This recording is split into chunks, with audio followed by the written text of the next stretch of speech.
New edition of the Pro Wrestling Show. Man, oh man, what a show we have for you as the coronavirus affects the world of professional wrestling, from WWE production to AEW production and many others production. We'll get to that with the latest Raw report, Smackdown report, NXT, and AEW reports. And beginning of the show, hot topic, as we talk about what's going on within the world of professional wrestling, affecting with the coronavirus, affecting all parts of production. And plus, Triple H has a new corporate title, but you won't believe. Some say he got demoted, others say it was coming than expected. We have this and more when the Pro Wrestling Show starts right now.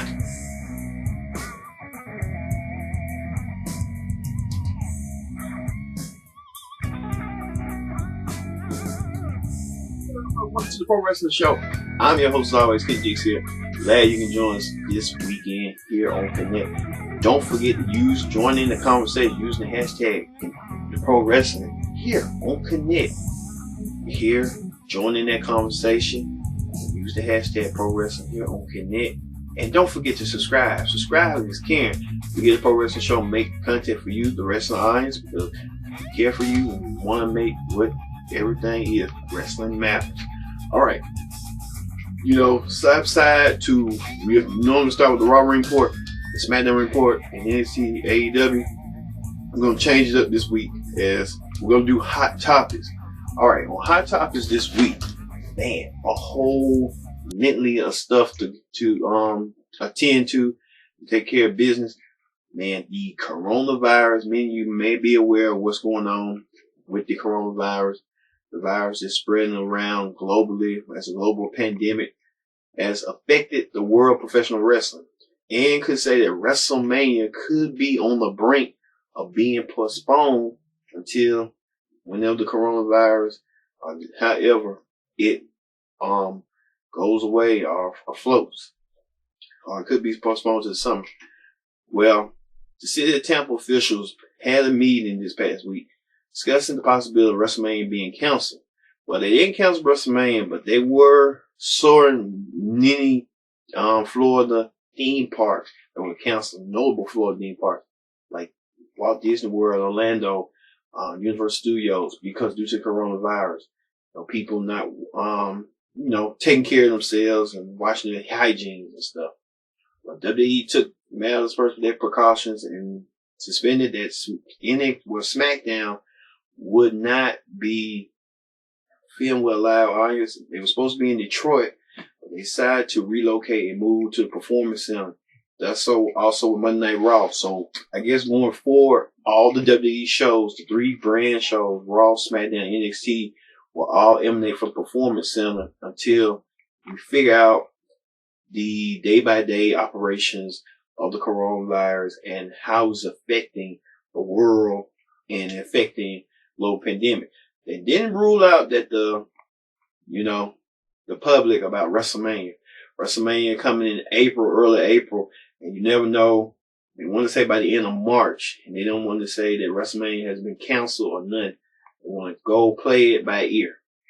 So, like I said, coronavirus is a serious, deadly disease, and we want people to, if you're sick, stay home. Get yourself quarantined. Don't come to work and nothing like that. Wash your hands. Have good hygiene. Wash, you got to watch whatever hygiene that makes common sense to you.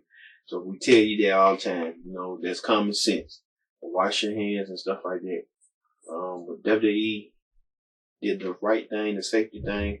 But I think they don't want to cancel WrestleMania yet. They want to be hopeful and optimistic that WrestleMania could go on without a hitch. So we'll see on that. So we'll keep a daily up tabs.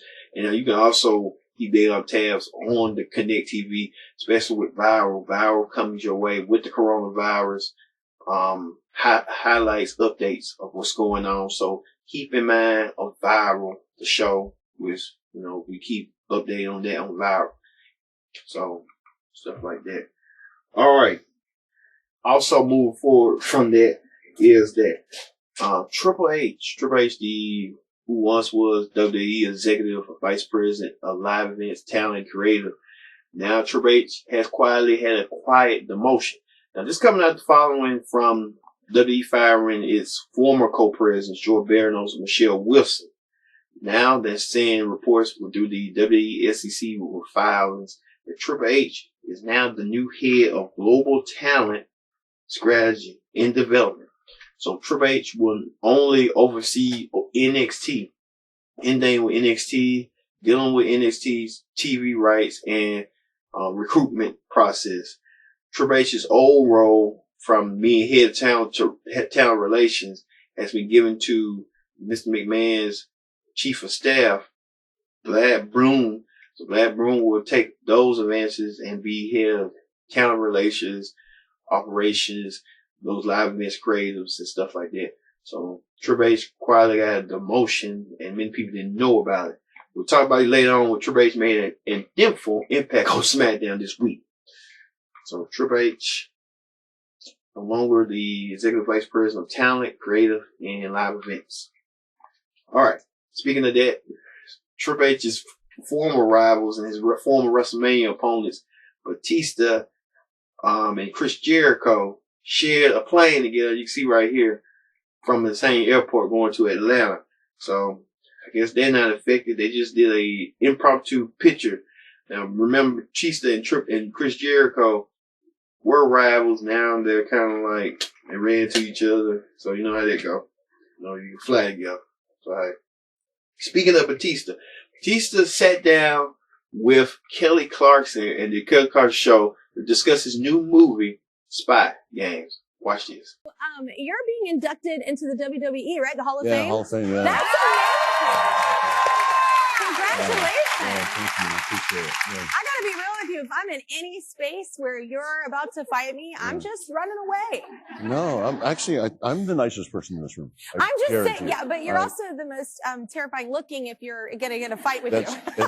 It's helped me. Yeah. It's weird. It's like in here, it's all gushy and it's like rainbows and butterflies. Oh, that's but the best. yeah, but I have that. I guess I have that look. I look like I always tease people. I always tease.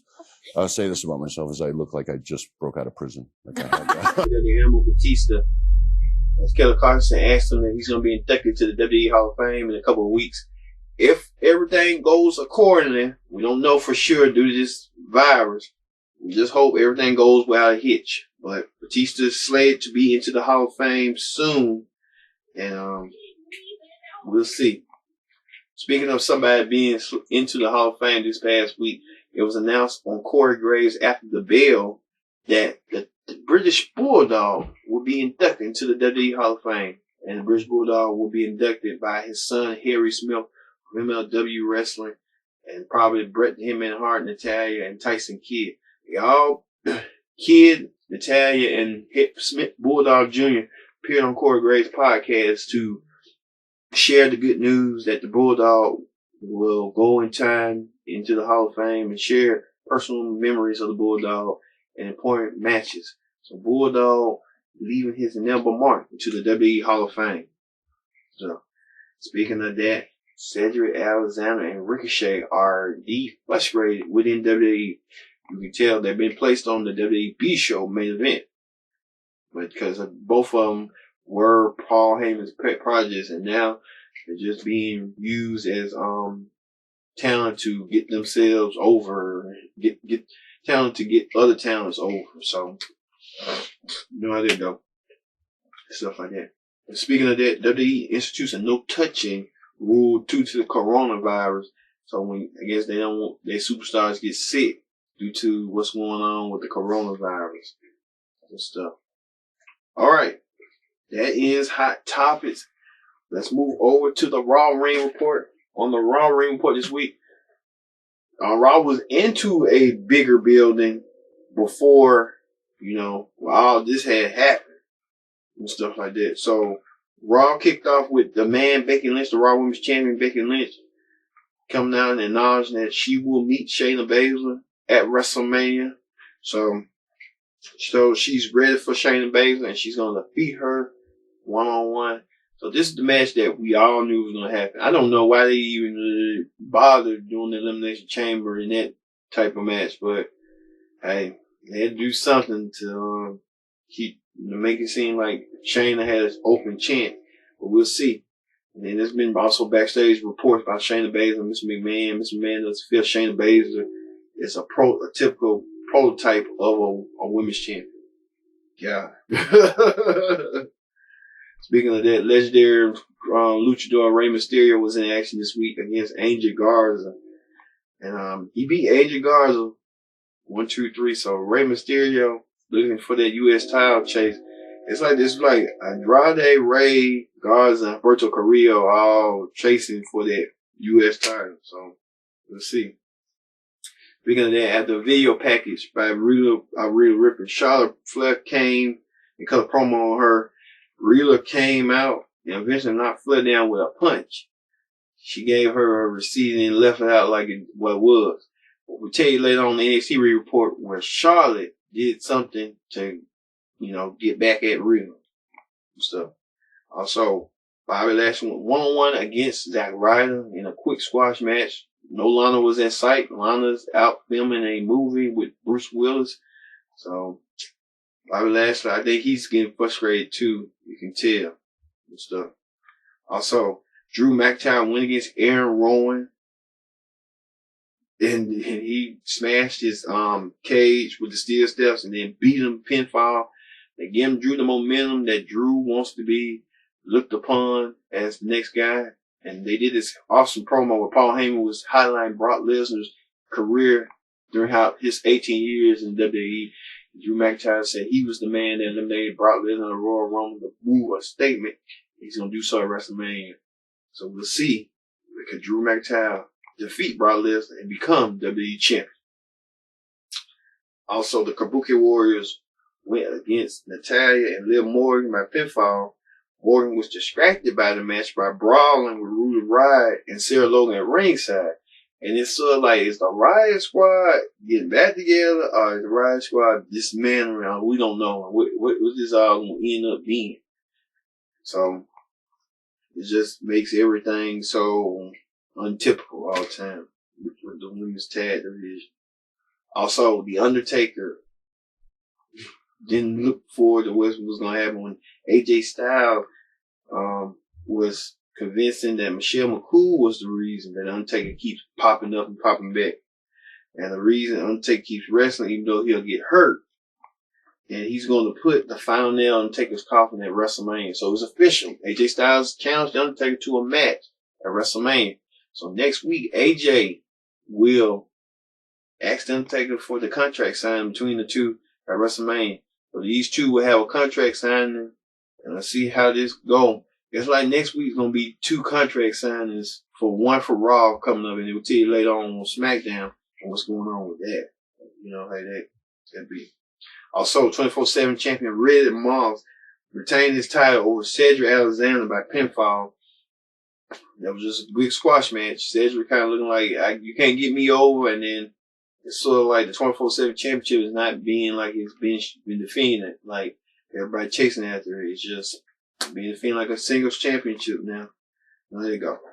Also, Montel Vontavious Porter, MVP, he spoke about wanting to give guidance to Edge. He wanted to be a manager, a brainiac, or whatever. He was interested. Brought Edge. Edge was only interested in bringing and wanting Randy Orton out there. Well, Edge did something shocking and made Edge gave Randy Orton an RKO of his own. It was sloppy, but it worked. It was effective. It was like, wow, Edge trying to say, y'all play games too. Edge took out MVP with 2 concertos, leaving MVP out. So, you know how that go. And then finally, Aleister Black versus Seth Rollins in the main event by disqualification after Murphy got involved. The Street Profits and Viking Raiders made the save and challenged them to an 8-man tag team match where Seth Rollins, Murphy, and AOP went against the Viking Raiders and Street Profits. Well, the Monday Night Messiah and his Crusaders won the match by pinfall when Kevin Owens tried to come out there and attack Rollins and gave him a stump. Tried to attack him, but he got stumped for his own fault and reason. And Seth Rollins, Murphy was gonna come out. Seth Rollins told him, "Hey, stand back. I got this." And Seth Rollins hit him with a curve stop and stood tall. I think Seth Rollins, you can tell Seth Rollins against Kevin Owens gonna have that WrestleMania between them two gentlemen. So hey, that is the Raw Ring Report. Well, you know how that go. We'll see when Raw comes your way at the Performance Center in Orlando this week. It's going to be real different for 3 hours at the field. All right, let's move over from there to the Smackdown report. On the Smackdown report this week, Triple H kicked off Smackdown, welcomed them to the Performance Center and all the capabilities the Performance Center has to offer. La la la la la. But Triple H sat down to be guest color commentator for the night with Michael Cole. Cole and Triple H did a really good job with Smackdown, with the insights and, you know, working in an empty arena without no fanfare, without no this net. I give them credit because the show wouldn't be anchored the way these superstars and the on-air personnel did their job and did their due diligence. Kudos to them. On there was Bayley and Sasha Banks went one-on-one against Alexa Bliss and Nikki Cross. Now, this match was impromptu because Bayley was run down, wanted to know where is Paige. Paige didn't show up. Paige was supposed to be slated to be on the show to confront Bayley, but she never did. So they had the tag team match. It was a good tag team match. It was kind of weird because they had no fans, but it worked. So that was the most important element. But at the end, Asuka came out of nowhere, interfered, and attacked Bliss and gave Sasha and Bayley the win and stuff. And I was wondering, Asuka's on Raw. Why is she on SmackDown? Why did they cross me? I said, oh, Asuka a tag team champion. That's why the titles can invert any way they want. Also, Roman McIntyre sat down with Roman Reigns when Michael was doing the fist bump, the elbow bump to Roman Reigns. Roman Reigns talked about Michael asked him out, blanked out. He said, why do you think the fans not with you and why do the fans think you always deserve your spot at WrestleMania? Well, Roman thinks he deserves because he deserves just fine Goldberg. He's going to win the title. So that was a good question to ask Michael, off the hinges, off the script. And Roman Reigns said that Goldberg is a part-timer where he's a full-timer.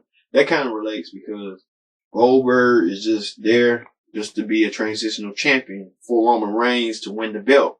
That's what it is at the end of the day. So we'll see next week when Roman Reigns and Goldberg meet what their contract signs for the Universal title. I was like, why the part-time legends get a contract signed and they showing it for the week, day by day. I don't know. It's just kind of weird, but they could do a face-to-face or something. You know how that go. Also, backstage, Daniel Bryan wants some tips from Drew Gulak how to prove his game after they had their classic match at Elimination Chamber between the two gentlemen where Drew Gulak didn't tap, he passed out. And lines has been forged between Gulak and Daniel Bryan. They need to call themselves the technical submissioners. I'm telling you, it'll work. And then I would have think they would have want to venture them into the tag team championship ping since Miz and Bryan don't like each other. Just saying, WWE. But hey, Sami Zayn, Cesaro, and Shinsuke Nakamura talked some trash. We led to Daniel Bryan challenge Cesaro later that night. Alright. You know how that be. Alright. But then Daniel Bryan had Drew Gulak in his corner. Cesaro had the new Intercontinental Champion Sami Zayn and Shinsuke Nakamura in his corner.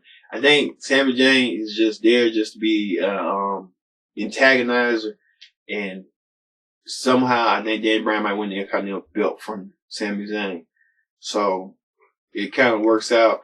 Sami Zayn attacked both Sami Zayn, Nakamura, and Cesaro attacked both men, Gulak and Bryan left them laying. So we'll see how this all forged out going forward and stuff.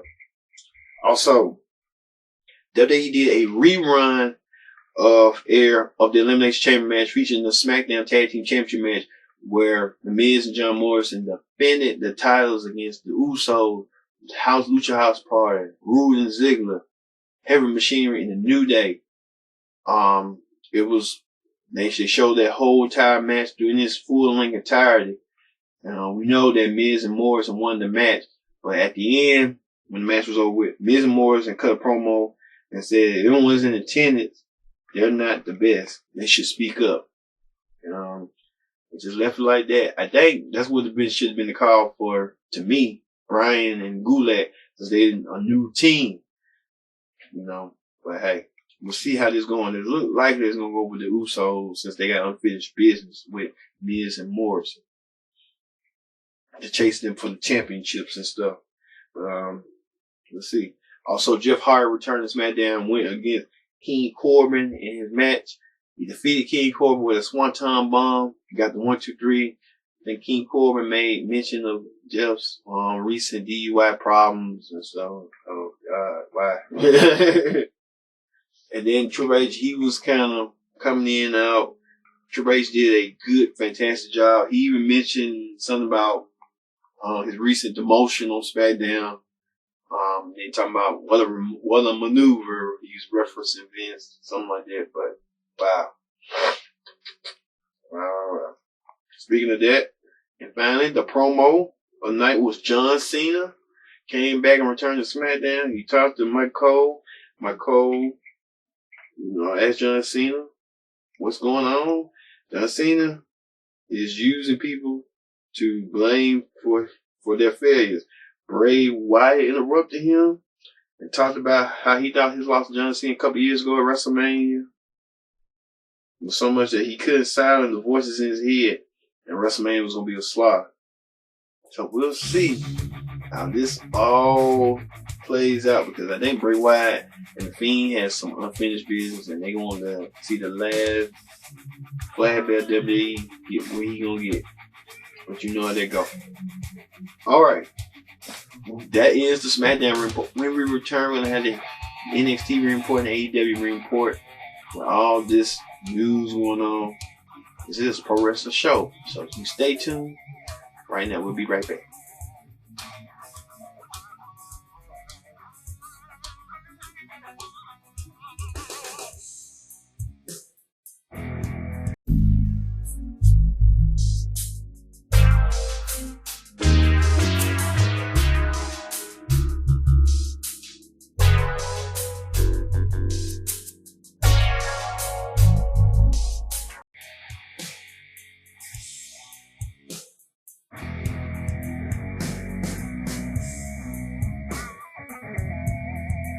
Pro Wrestling Show. I'm your host, as always, King Geeks here. I'm glad you can join us here on the Pro Wrestling Show. Join in the conversation using the hashtag Pro Wrestling here on Connect. And don't forget to subscribe. Subscribe is caring. And the Pro Wrestling Show does that for you, the Pro Wrestling audience, because we care. Thank you all for watching. So let's get to, before we start the NXT report, we had the most that WWE has signed the former New England Patriots quarterback, wide receiver, Rob Gronkowski to a contract. So Rob will be making his debut next week on SmackDown. So he will enlighten us on what's next for him and what he's going to be doing at WrestleMania. We'll see. And I think Mojo Riley reverted back from his dark gimmick to his happy gimmick. Yeah. So I don't know what's going on with that, but like I said, we'll see how Rob Gronkowski is going to bring to the WWE. All right, that's a quick hot topic bit. All right, let's get back to the NXT report. On the NXT report this week, all right, Keith Lee defeated Cameron Grimes by pinfall to retain the North American Championship. Keith Lee and Cameron Grimes had a little altercation earlier. Keith Lee did his thing and basked in his glory. Also, Damian Priest came out of nowhere and attacked Keith Lee after the match until Dominic Dijak ran him off. However, Keith Lee then pound bombed Dijak and thought he didn't know it was Priest who attacked him. Keith Lee thought it was Dominic Dijak that attacked him, but it wasn't him. Beyond that, Mia Yim defeated Dakota Kai by pinfall to qualify for the TakeOver Tampa NXT Women's Championship No. 1 Contenders ladder match. So Michelle laid out a limb after the match. So Mia Yim not getting a chance to be in the Women's Championship. Also, Kushida defeated Ramagosa by submission.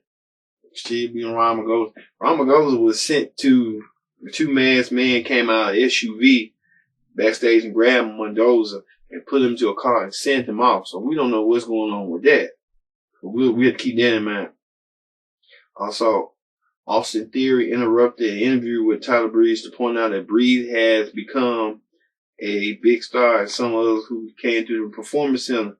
Breeze took a picture of him on his phone and told him he looks great for a flash in the pan. This flash in the pan means that you can't succeed all the time and stuff like that. But hey, you know how that go. Also, Rhea Ripley cut a promo on Charlotte Flair, who came out to say the pressure's going to be too late for her. And they came to blows, and Charlotte Flair stood tall. Charlotte looking to, unmark her odds on Rhea Ripley at WrestleMania for the NXT Women's title.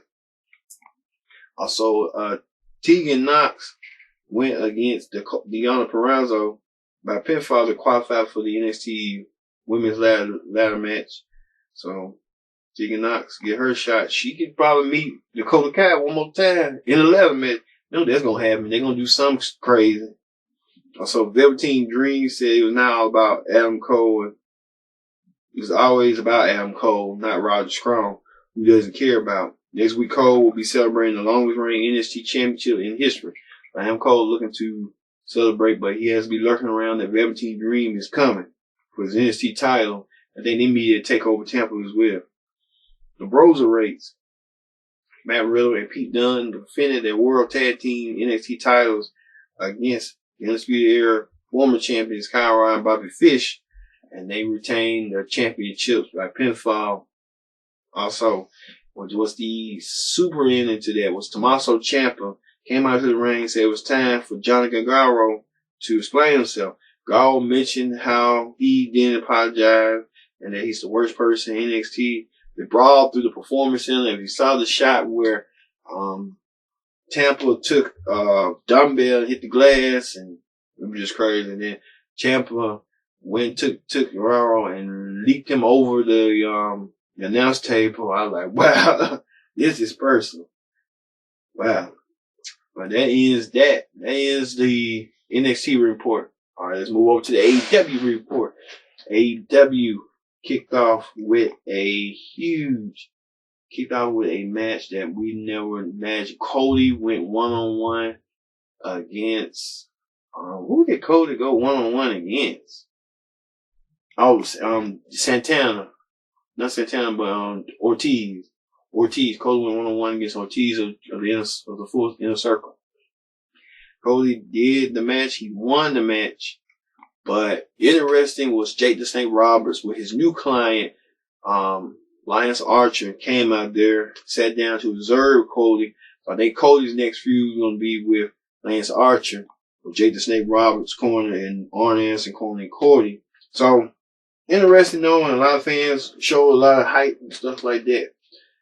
Plus, what else happened? It was playing games about, Hangman Page was playing games with the Young Bucks about which one of them was going to be the tag team partner. Hangman Page said that he wanted not Matt, but Nick to be his partner, because he got an unfit line tension with Nick, with Matt. So, you know how that goes. And, they mentioned the rules of blood and guts. I think Big Swole came out there with Dr. Big Breaker. Big Swole made mention that she's married. Dr. Big Breaker ain't baby. Mentioned like Adam Cole reference. There was a 6-man tag team match where Pac and the Lucha Brothers aligned against Private Party and George Janela. They won the match, but they did some little weird submission hold. I don't know what it's called. It was the most weird submission hold you can think of. JR sat down with the new champion, John Moxley. John Moxley said he had forgot about what they done to him. He's doing eye for an eye, stuff like that nature. And it was something else. It was so many stuff going on. Yeah, I think. And then the main event. Yeah, the main event was Colt. Yeah, the best friends, stuff like that came out there trying to help Power Party and Jordan Ella from them. And then MJF went in a 6-man tag team match with the Butcher and Blade and the Bunny and Warlow in his corner. Against, it was the match of the night. Luchasaurus, Jungle Boy, and Malcolm Stent. It was the most funniest match I ever saw in my life. But MJF won the match. But MJF looking to want to become world champion, entire contention. They built him up to be challenging for Moxley for the world championship. And yeah, it was Jericho and Sammy Guevara versus Heyman Page. And he didn't have a partner. And guess who became his partner? Dustin Rhodes, the natural. Dustin Rhodes said, I don't care if you want me or not, I'm going to be your partner. And Dustin became a partner and they took care of business and they won their match. So, just let you know, hey, anything can happen in AEW. Well, speaking of AEW announced this week that they are going to do a protocol as well where they're not going to be doing their tours events anyway too. They're going to be at the Daily's place, their home or venue.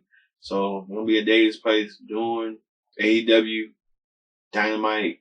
So, hey, you know how that go. All right. Thank you all once again for watching this edition of the Pro Wrestling Show. I've been your host, Kendrick, saying so long. Everyone, be safe. Know the precautions and stuff like that. Wash your hands. So we all do. We all need to wash our hands. We'll see you next week for another edition of the Pro Wrestling Show. See you later.